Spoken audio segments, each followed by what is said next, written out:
खबर शामिल करते हैं खेवड़ा से ब्यूरो चीफ हाजी जुनैद से। Star kids school system Khewra में आज 5वां सालाना स्पोर्ट्स डे मनाया गया। इसकी रंगारंग तकरीब खेवड़ा फुटबॉल स्टेडियम में मुनाकिद हुई, जिसमें स्कूल के बच्चों ने भरपूर शिरकत की। इस रंगारंग तकरीब में स्कूल के डायरेक्टर मिर्जा दिलदार हुसैन साहिब ने अपने खिताब में कहा, मुझे यकीन है कि यहाँ मौजूद वालिदैन अपने बच्चों की शानदार परफॉर्मेंस पर भरपूर लुत्फानंदोज हो रहे होंगे। मजीद कहा कि मोहतरम वालिदैन बच्चों की ज़हनी जिस्मानी नशोनुमा के लिए निसाबी सरगर्मियों के साथ गैर निसाबी सरगर्मियाँ बहुत ज़रूरी हैं। गैर निसाबी सरगर्मियों में खेलों के मुकाबले सबसे अहम हैसियत रखते हैं, जिससे बच्चों में जहाँ खुद एतमादी, आगे बढ़ने की सलाहियत और नज़्म ज़ब्त परवान चढ़ता है, वहीं बच्चों को अपनी फितरी सलाहियतों के इजहार का भरपूर मौका मिलता है।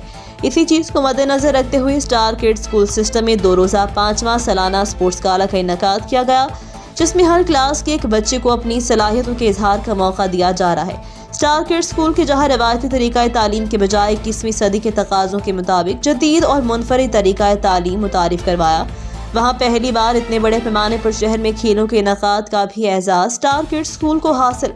मज़ीद खबरों से बाखबर रहने के लिए देखते रहें रेड न्यूज़।